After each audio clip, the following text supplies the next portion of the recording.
这杯咖啡您慢慢喝。从今天开始，艾森要来开一个三部曲的大坑，聊一聊我们中国互联网的大学江湖，讲一讲中国新经济的权力实施。这里面有财富，有权力，更有意思的还有一丝宿命的味道。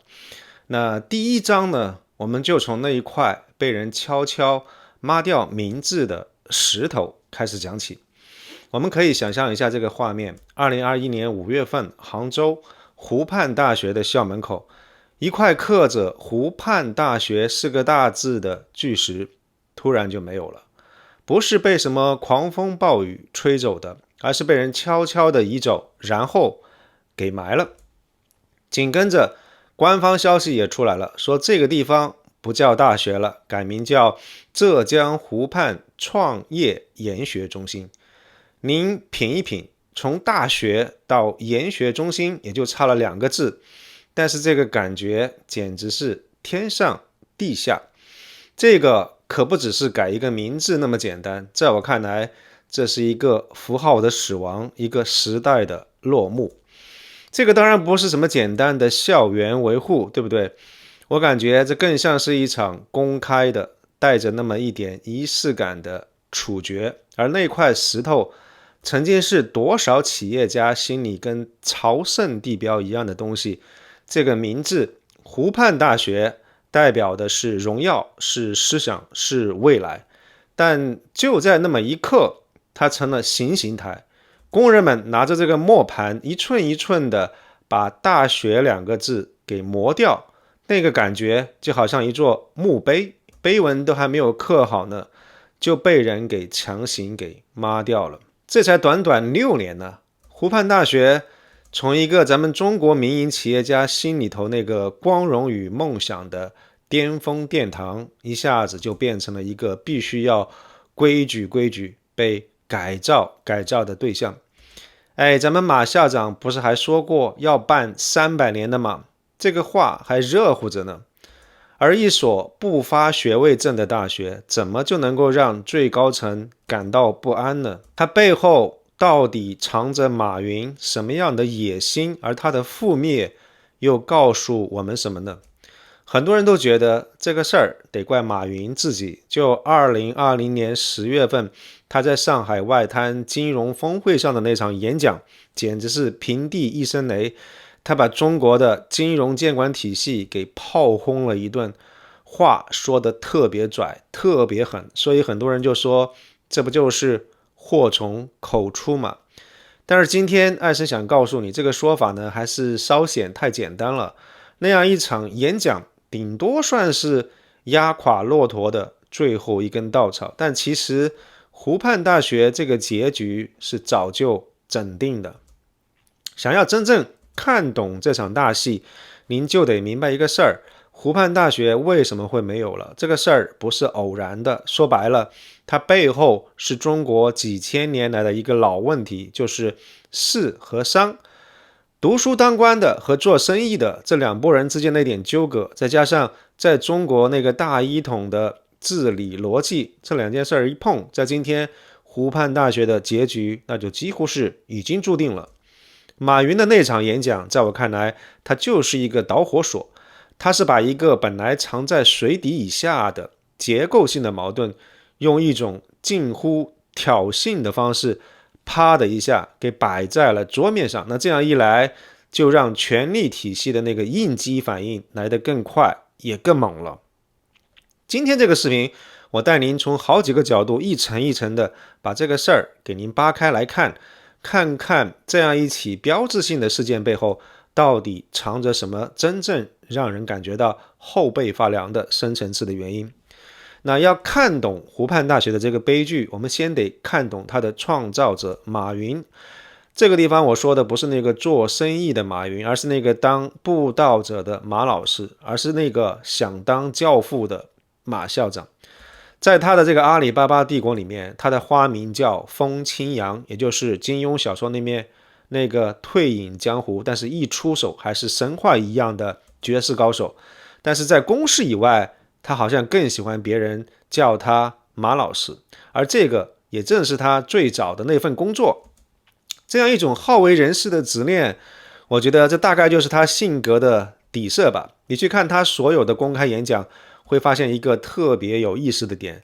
马云很少跟你聊什么财务数据啊、商业模式那样一些东西，他觉得特别的枯燥。他最爱干嘛呢？他最爱布道，聊理想、聊价值观、聊使命感、聊未来。他自己也都说过，知识是可以教的，但人生的智慧那得靠唤醒，而一个好老师就能够唤醒学生的智慧。所以你看，马老师想干的早就不只是让天下没有难做的生意了，他心里头有一个更高级的角色想要扮演，那就是唤醒中国新一代企业家的灵魂。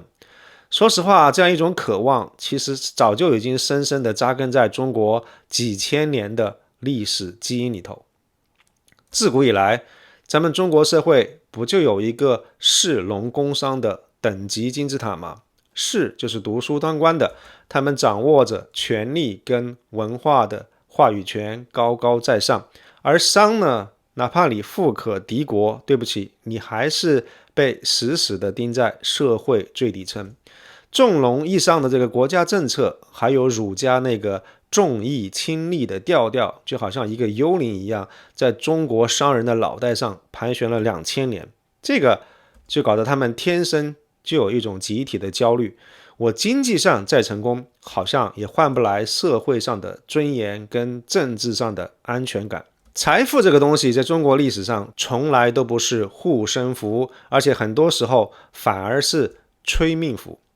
你瞅瞅战国时候的吕不韦，把商人的智慧玩到了极致，投了未来的秦始皇，这个简直就是风险投资之父，结果呢，落了一个生死名裂。明朝那个首富沈万三有钱到什么地步，敢跟皇帝朱元璋说，我来帮您犒赏三军吧，结果呢，就因为炫富被无情的发配了。还有晚清那个红顶商人胡雪岩，他的商业帝国怎么起来怎么倒下，完全就看他那个政治靠山左宗棠的脸色，靠山一倒，哗啦一下整个大厦就坍塌了，而最后自己也郁郁而终。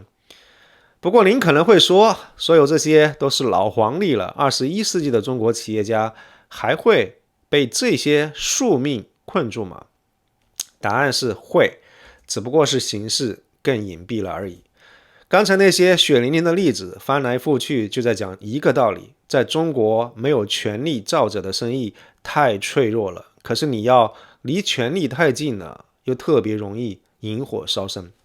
所以为了甩掉这样一种不安全感跟身份上的原罪，历朝历代的那些顶级商人都在拼了命的想给自己洗白。路子嘛，不外乎就2条，要么就市化，就是办学校，刻书，做慈善，把自己包装成有文化的儒商；要么就官化，捐个官当当，跟权贵们搞好关系，给自己弄一个官方的身份，好用权力来保护财富。但是你看，不管是哪一条路，说白了都是一种依附跟融入，都是想被那个已经存在的权力体系来接纳给承认。好了，我们现在回过头来再看看马云，他身上最浓的标签是啥？是马老师，对不对？他反反复复的强调自己最爱的身份就是马老师。他给母校捐了1个亿，连微博的名字都叫乡村教师代言人马云。他还搞了一个马云公益基金会，每一年给乡村老师发钱，给校长们搞培训。所以你看，所有的这些都跟他那个教师的情节完美的对上了。但这个真的只是他个人的情怀吗？我觉得没有那么简单，这背后恰恰就是中国商人追求士的身份认同在21世纪最强的一次投射。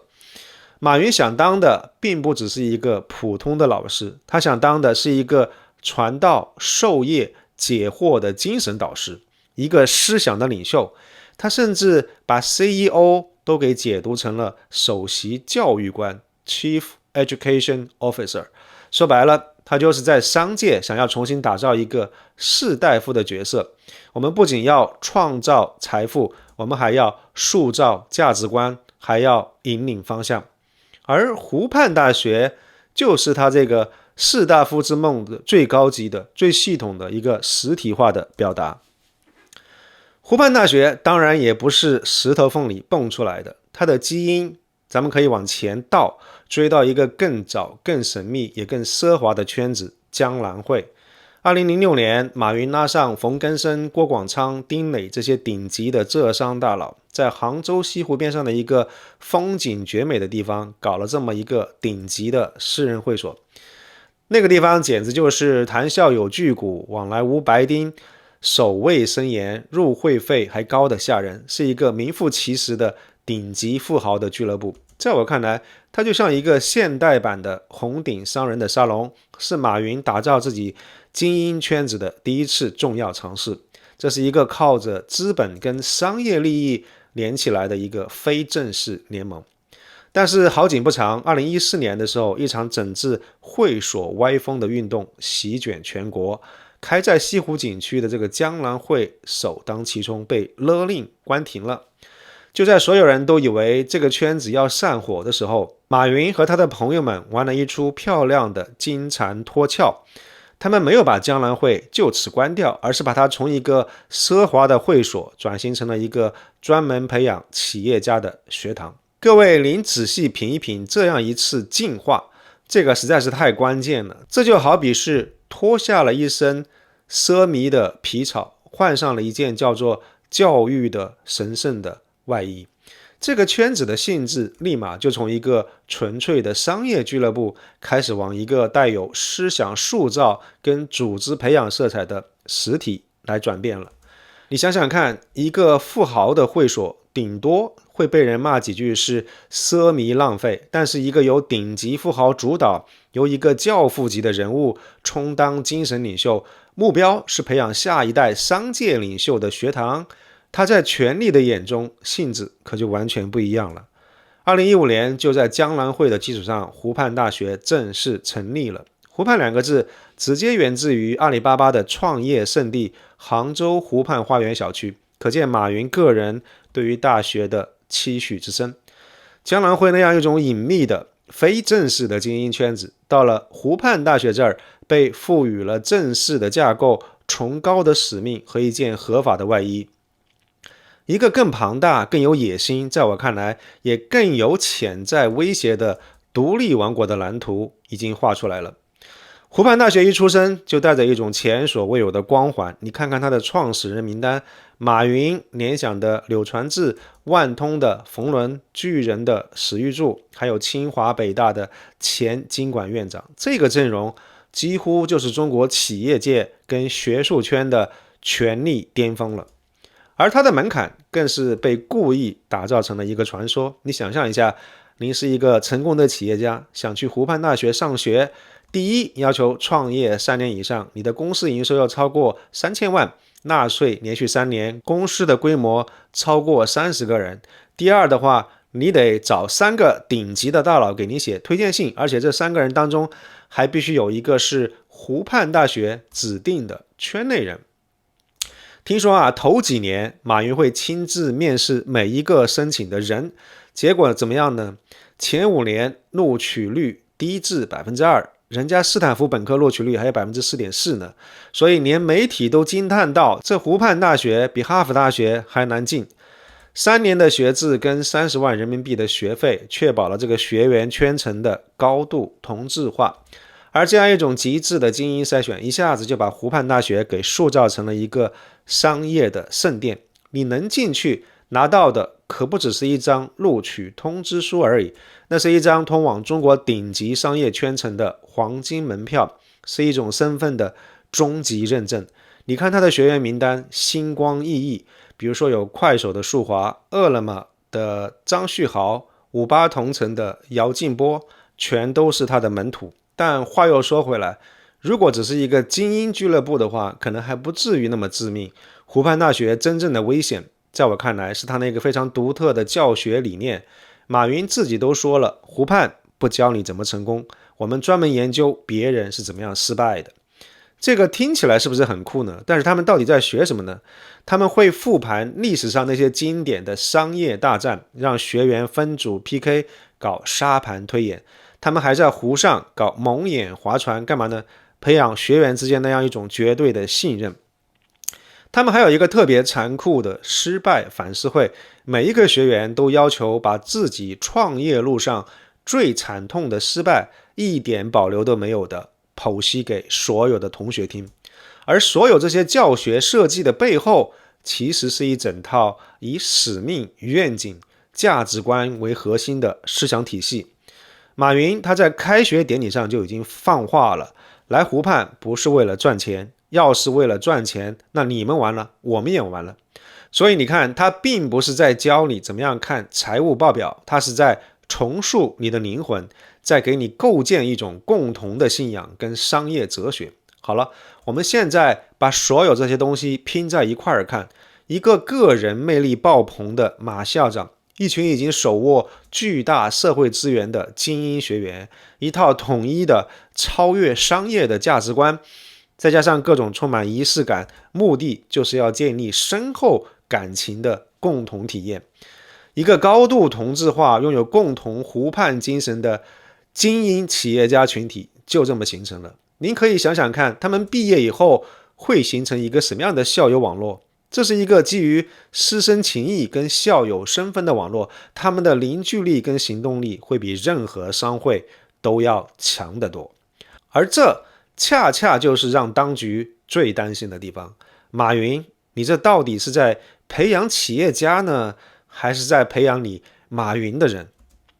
当一个商人开始热衷于塑造灵魂的时候，他可能连自己都没有意识到，他的一只脚已经踏进了那片自古以来就只属于帝王和国家的地盘，那个可真是最危险的领地。但是呢，马云搞的这个东西，在一个最关键的点上发生了一个致命的变异。你看历史上的那些商人，不管他是想世化还是官化，最终的目的都是为了想拿一张进入体制的门票，对吧？他们的行为模式是依附，是融入，但是湖畔大学完全是另一码事。他根本就没有想融入国家现有的那样一套精英培养的体系，比如说商学院的 EMBA， 比如说党校、行政学院什么的。他要干嘛？他要建立一个跟国家平行的精英认证的体系。你看看入学门槛高到离谱，这个标准是谁定的？完全是资本跟市场说了算。能进湖畔的这些学员，他们想要的身份认同跟资源，主要也是从马云啊、柳传志啊、郭广昌这些顶级的商业大佬背书的圈子里来，而不是来自于国家和政府的认可。而这个圈子呢，通过它独特的仪式感、内部搞的那些花名文化，还有对于失败的集体反思，很快就形成了一个内部凝聚力超强、能够自我循环的利益跟人脉的共同体。他把中国最富有创新活力跟财富实力的一批民营企业家都给聚集到了一块儿。当这么一股力量开始系统性的生产自己的思想，也就是所谓的新商道哲学，建立自己的组织，也就是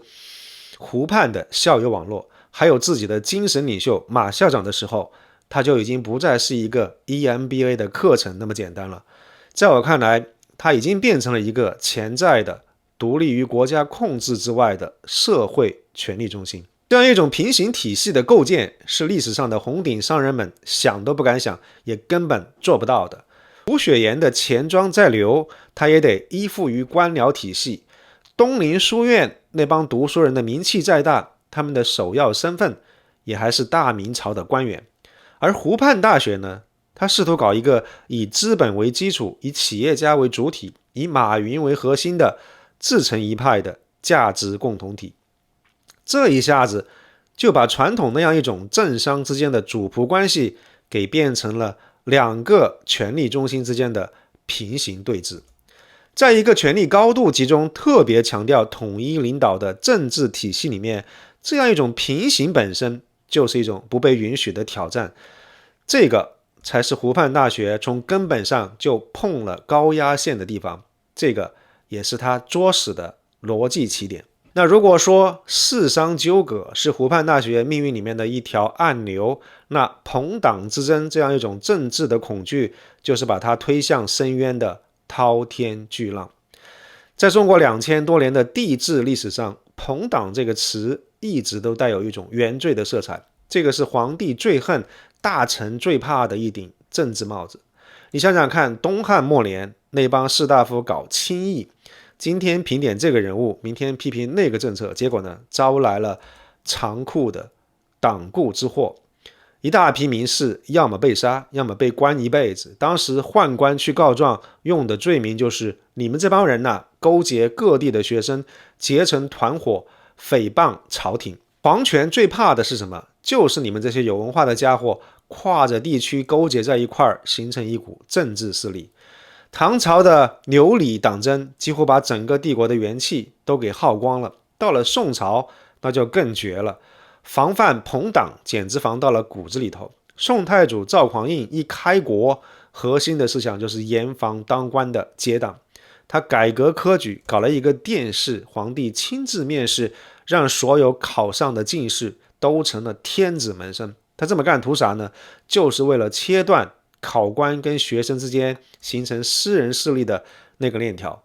再到明末，东林书院的东林党争更是把这样一场历史的悲剧推向了高潮。东林书院本来就是一个讲学的地方，但是因为他们的成员讽议朝政、裁量人物，对于朝廷的影响实在是太大了，就被看成的是跟太监集团对抗的政治派别。那样一幅非常有名的对联，您肯定听过：风声雨声读书声，声声入耳，家事国事天下事，事事关心。这句话在统治者的耳朵里面，就是你们这帮读书人要干预政治、要结党议政的宣言书。结果呢，东林党人遭到了残酷的政治的镇压。这样一条贯穿中国历史始终的逻辑再清楚不过了。在一个纵向的由上到下的权力体系里面，任何横向的跨越了地域跟层级的精英联合，不管你一开始的想法有多么的美好，天然就会被看作是对于垂直权力的一种轻视跟挑战。而这样一种对于结党深入骨髓的恐惧，已经成了咱们中国政治文化的一种基因了。好了，了解了这个深厚的历史背景之后，你再来看，把湖畔大学比作是黄埔军校跟东林书院，这个就不仅仅只是一个比喻，而是一种非常精准的政治攻击。先说说这个黄埔军校的隐喻哈，黄埔军校是干嘛的？它就是国民党建立自己的军队、统一全国的组织基础。把湖畔大学比作是商界黄埔，听着好像是夸奖，但是在政治上，这是一个极其危险的标签。它在暗示什么？它在暗示湖畔大学正在培养一支思想统一、行动力超强、由马校长来统帅的商业军团。这个直接就碰到了党指挥枪这个根本的原则。就算你手里的枪是资本，那这样一股挑战的意味也足够让权力警惕起来。你想想看，把湖畔比作黄埔，这个指控有多么的恶毒。他等于在说，马云，你想学蒋介石，培养一支在商业上只忠于你个人的学生军，而这些企业家学员就是你马云的门徒。这是一个正在形成的独立于党组织之外的商业军团。而在咱们这儿，结党营私拉山头，自古以来就是最高的政治罪名。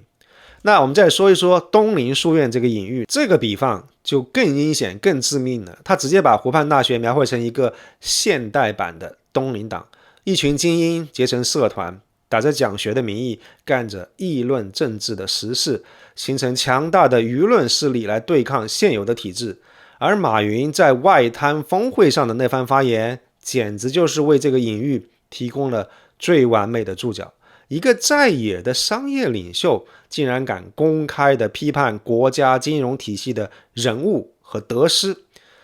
把湖畔比作东林书院，就是在暗示马云把中国最富有的那帮资本家聚到一块儿，不光是学做生意，更有可能是在那儿聚众妄议国事，想对国家的大政方针发出自己的声音，挑战中央的权威。现在你明白了吧？一个组织要是同时被贴上了黄埔军校跟东林书院这两个标签，那就等于说它既有了准军事组织的忠诚度，又有了准政党的议政功能。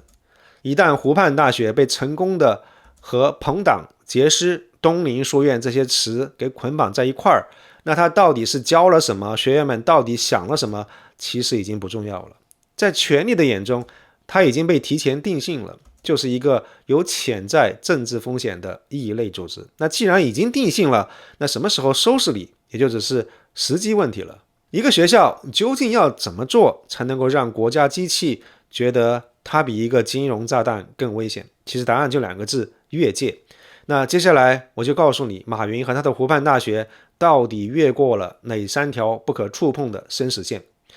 让我们先跳出这些历史跟政治的隐喻，来聊一聊最根本性的问题，就是现代国家权力的第一性原理，也就是它的唯一性跟排他性。在中国的政治实践里面，一个最核心的原则就是党的全面领导，党政军民学，东南西北中，党是领导一切的。这意味着什么呢？意味着所有重要的社会领域，不管是经济、教育还是文化，都必须被纳到国家统一的治理框架里头来。任何一个独立于国家控制之外，又有非常强的动员能力的社会组织，都会被看作是对于国家整合能力的一种挑战。这个权力体系它没有办法容忍在自己主导的网络之外再冒出另外一个有相当规模和影响力的权力中心。非常不幸的是，湖畔大学恰好在3个维度上都构成了这样一种挑战。要我说，湖畔大学最核心的问题不是他教了多少商业知识，也不是他的学员多有钱，他最核心的挑战在于他想要从国家手里抢夺对于精英的定义权跟认证权。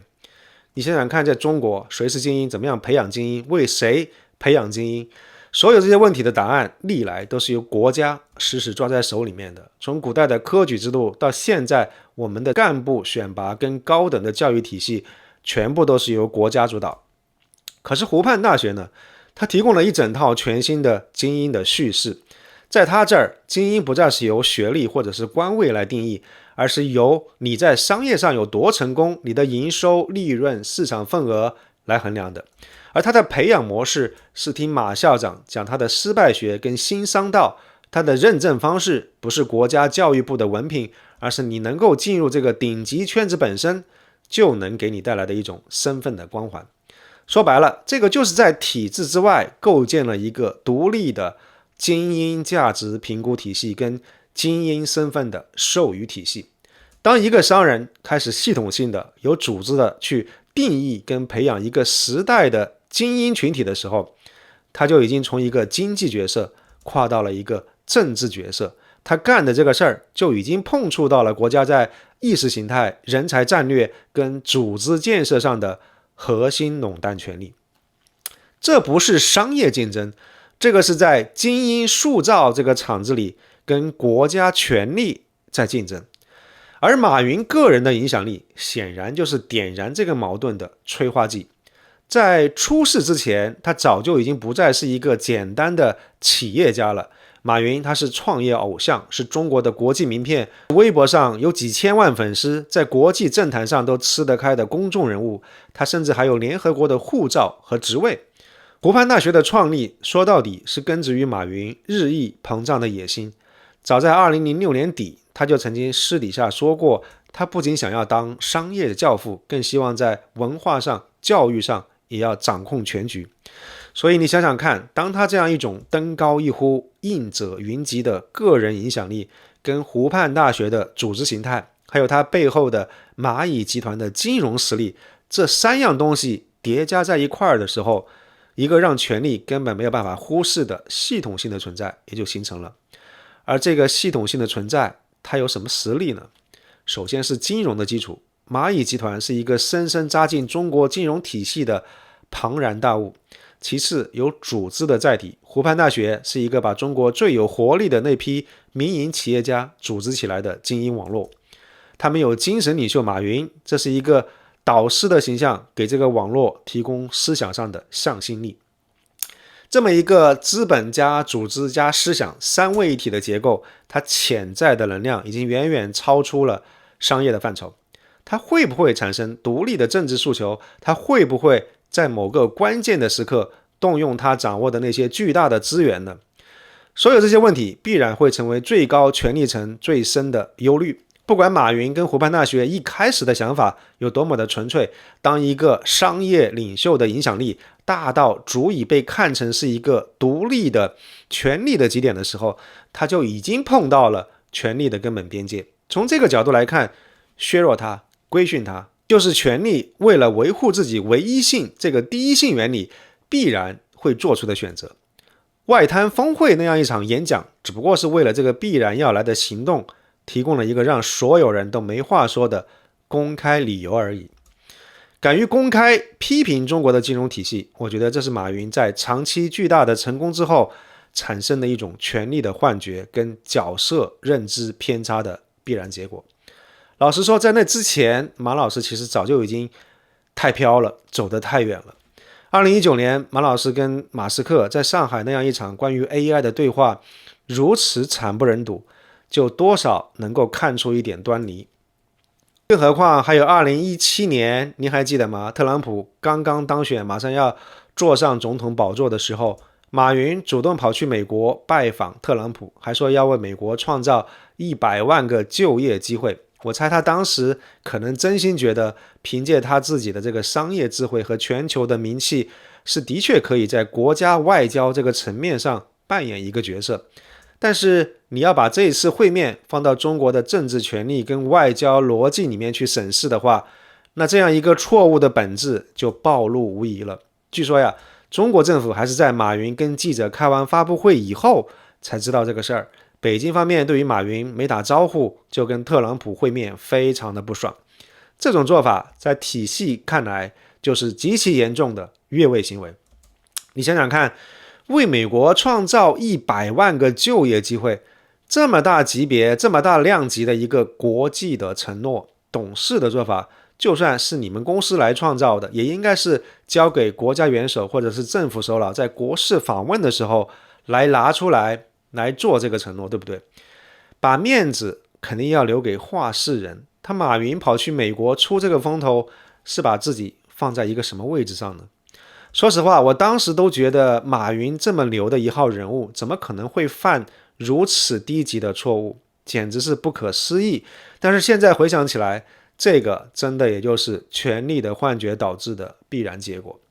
这次会面就是马云个人影响力膨胀到顶的一个缩影，它传递了一个非常危险的信号。马云不光在中国国内有巨大的经济的、社会的跟舆论的动员能力，他甚至开始在国际舞台上独立的行使一准外交的权利。这个简直是完美的印证了权力体系对于任何可能形成第二权力中心的担忧。而这次会面成了马云和北京关系的一个负面转折点。再加上后来的这个外滩演讲，两件事凑一块儿，也就成了马云从巅峰滑落的关键节点。这个也深刻地暴露出马老师对于自己跟国家权力之间那样一条边界的严重误判。好了，现在让我们穿越回那场著名的外滩演讲的现场，来复原一下当时的案发现场，做一个详细的解读。2020年的秋天，上海外滩那一天的金融峰会，你想想看，是冠盖云集，气氛那叫一个庄严肃穆。时任国家副主席王岐山刚刚发表完视频讲话，调子定得非常的审慎保守，强调要守住不发生系统性风险的底线。然后我们的马老师上台了，他一开口石破天惊，他把全球监管的基石巴塞尔协定说成是一个老年人俱乐部，然后他抛出了那一句最致命的话，每一个字都好像一记耳光，扇在台下那些监管者的脸上。中国的金融没有系统性风险，因为中国的金融基本上没有系统。朋友们，这样一句话的杀伤力是核弹级别的。这么多年以来，防范系统性金融风险一直是最高层三令五申看得比什么都重的国家战略。而马云用一种近乎嘲讽的口吻，直接把这项工作的基础给否定掉了。这个不光是对于金融监管工作的全盘否定，这个更是对于最高层政治决断的公然挑衅啊！而且他还猛烈地抨击传统银行是当铺思想，说必须要被他代表的基于大数据的信用体系来革命掉。马云的演讲等于从根儿上就否定了中国现有监管体系的合法性。他最尖锐的指控就是把国有银行的模式说成是当铺思想，这个词侮辱性极强。他把现代银行给简化成了一种只认抵押物、特别古老、特别低级的金融形式。马云他还宣称要用大数据信用体系来取代这样一种当铺思想，这个不就等于在宣告要由我马云代表的科技金融来取代国家主导的传统金融吗？那如果说当铺思想是在往内打，那么它对于国际标准的蔑视，也就是对于监管者专业性的直接冒犯。当时中国的监管机构正在努力跟全球银行监管的巴塞尔协议来接轨，马云却在这个场合非常轻蔑地说那个是一个老年人俱乐部。他还打了一个比方说，欧洲的金融体系像个老人得了老年痴呆，巴塞尔协议是给老人的药，可是中国的金融体系还是一个青少年，你给青少年吃老年痴呆的药，只会搞出更多奇怪的病。那这句话的潜台词是什么呢？不就是说你们这帮搞金融监管的既无知又瞎搞，正在用错误的药方毒害中国金融的未来吗？那最后他实际上是在争夺规则的制定权，他呼吁需要更多的政策专家，而不是只知道发文件的文件专家。他认为未来的竞争是创新的竞争，而不是监管技能的竞争。这些话当然在表面上看起来没什么问题，但是实际上潜台词就是在说，规则应该由我们这些搞创新的先锋来写，而不是由你们这些政府的官僚来定。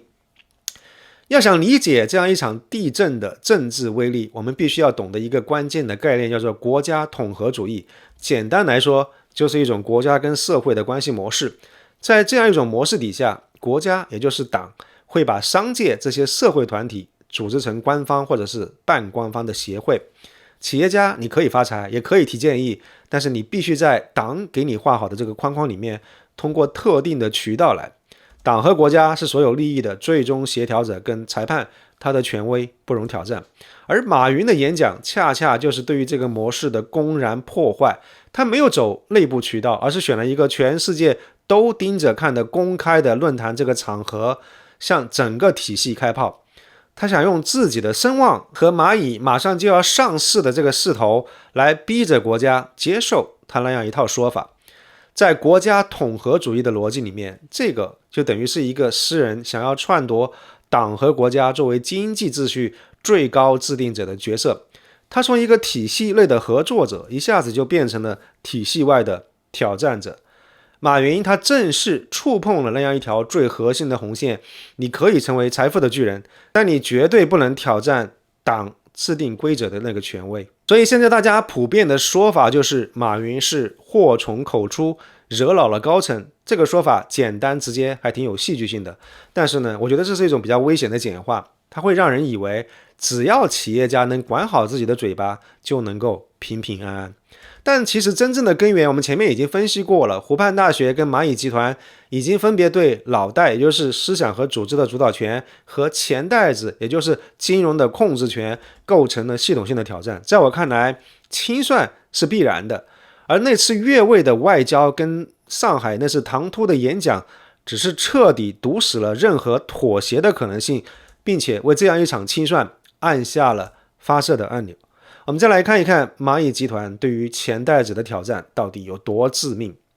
首先，蚂蚁金服最赚钱的业务是小额贷款，它的模式是什么？用自己一丁点儿的本钱，大概也就 2%， 去撬动巨额的联合贷款跟资产的证券化，占比是 98%。 这意味着什么？蚂蚁用300多亿的资本金撬动了快 1.8万亿的信贷，这样一种上百倍的杠杆，把绝大多数的这个风险都甩给了银行体系，而自己坐着收取高额的利润。这种做法在监管层看来就是典型的监管套利，是系统性金融风险的源头。而蚂蚁通过支付宝掌握了上亿用户的数据，支付啊、消费啊、信贷什么都有，形成了一个巨大的数据闭环。它实际上正在变成跟银联、央行征信中心平行的另外一套金融的基础设施。所以你想想看，谁垄断了数据，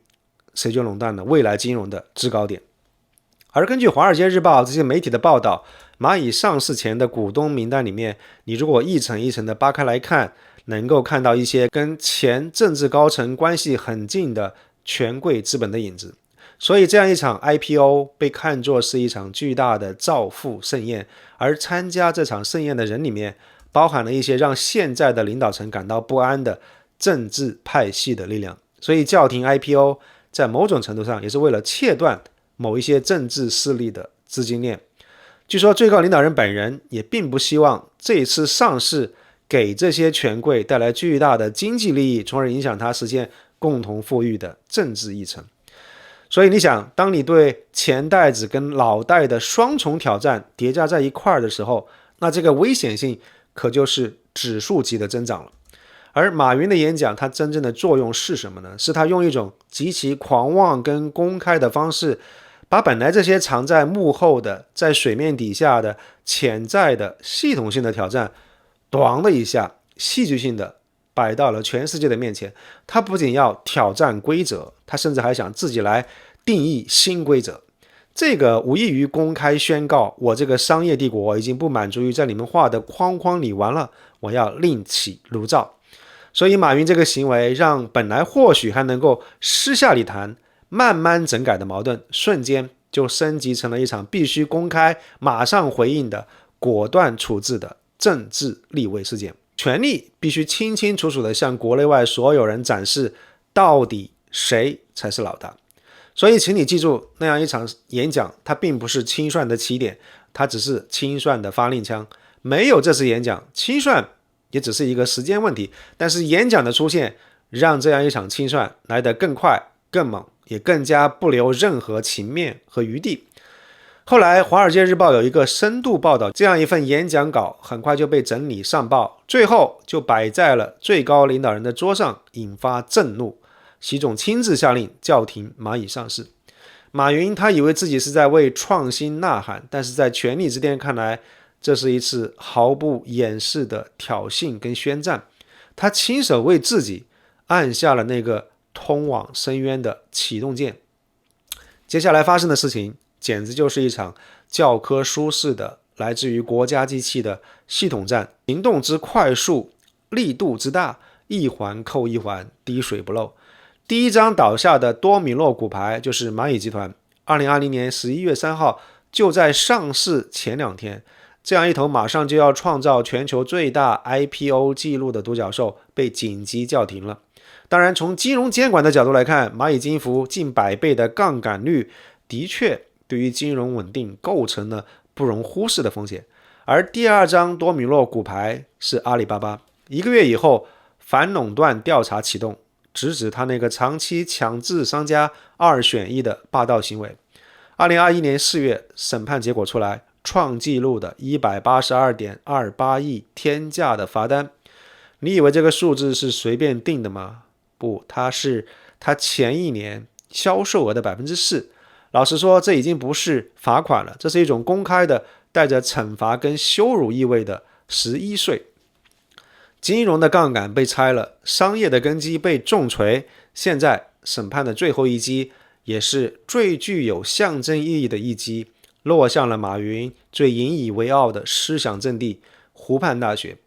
2021年4月，英国金融时报爆料说，湖畔大学已经被叫停了新一届的招生，当局的理由非常的直接，绝不允许它变成一个实现马云个人目标的精英组织。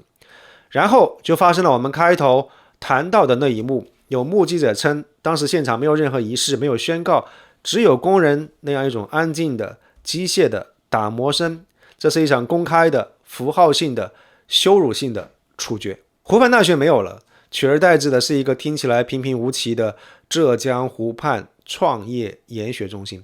紧接着就有报道说，马云辞去了校长职务，他最喜欢的那个马老师的身份也被彻底的剥夺了。这场针对明智的清算，说到底是国家用这样一种最直白的、最不容你质疑的方式在宣告，在中国思想教育跟精英的最终定义权永远也只能够属于国家。这场风暴对于整个中国的企业家阶层造成了剧烈的心理冲击，它带来了一种寒蝉效应，深刻地改变了我们私营经济的生态。一个新的大家心照不宣的生存法则正在形成。首先第一点是保持低调，那些曾经在聚光灯下侃侃而谈的明星 CEO 们一夜之间集体静音。马云自己长期待在海外，京东的刘强东、拼多多的黄峥、字节的张一鸣，一个接一个的退居幕后。第二，跟国家战略对齐，资本和创新的方向也变了，开始从消费互联网哗啦啦的涌向芯片、人工智能这些国家更需要的硬科技的领域。第三，做慈善成了一种政治的表态，在共同富裕的号召底下，阿里、腾讯这些巨头纷纷宣布要拿出几百上千亿的钱来做社会公益。这已经不再只是单纯的企业责任了，在我看来，它更像是一种表态，一种为了寻求政治安全的投资。而曾经定义了中国科技行业的那种骄傲跟雄心，慢慢的被一种恐惧跟阴郁给取代了。风险投资家们也害怕投钱了，企业家们想开创一点新的事业也开始变得犹豫了，一种弥漫开来的悲观情绪开始蔓延了。那么问题来了，那个曾经星光熠熠的湖畔校友网络现在怎么样了？国家这把火会烧到这些门徒身上吗？滴滴出行的案子，我觉得给出了部分的答案。滴滴的总裁柳青正是湖畔大学最出名的校友之一，而在湖畔出事之后不久，滴滴也遭到了毁灭性的监管打击。2021年6月，滴滴在没有跟监管机构充分沟通好的情况底下，跑到美国去上市。结果几天以后，国家网信办就以严重违法违规、收集使用个人信息为理由，对滴滴启动了网络安全审查。接下来的事儿大家都知道了，滴滴被勒令停止新用户注册，旗下20多款 App 被全网下架，公司股价暴跌，柳青本人的财富也大幅度缩水。当然了，滴滴肯定有自己的问题，也没有直接的证据能够证明说整顿滴滴就跟柳青的湖畔身份有关系。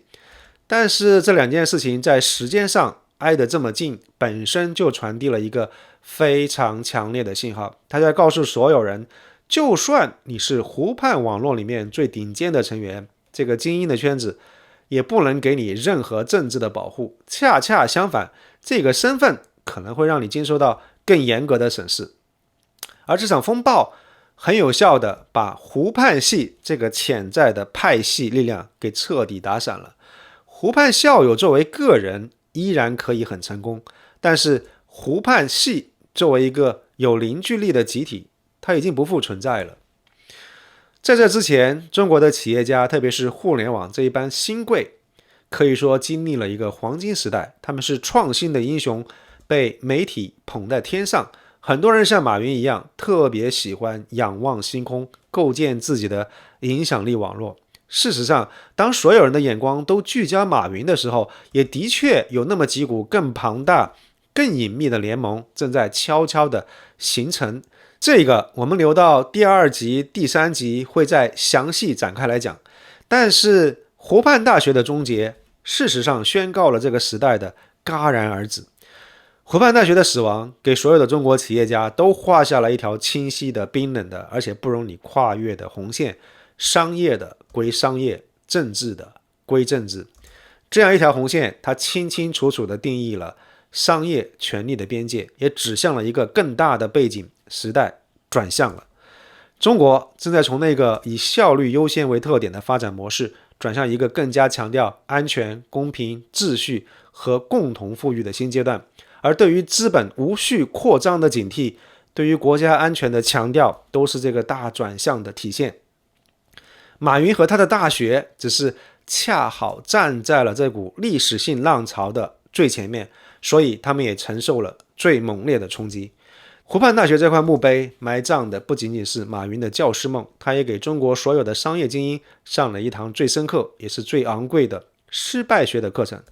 这块墓碑也许是下一个时代的奠基石。在这个新的时代，游戏规则已经变了，所有的玩家都必须学习怎么样生存下去。马云的故事暂时讲到这个地方，但是一个马云倒下了，却有更多更强大的联盟，其实早就已经浮出了水面。接下来2集我们会继续揭开中国互联网真正的权力核心。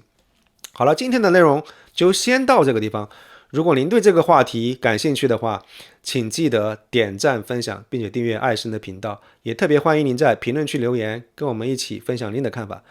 感谢您的收看，祝您有心情愉悦的一天。我们下期再见。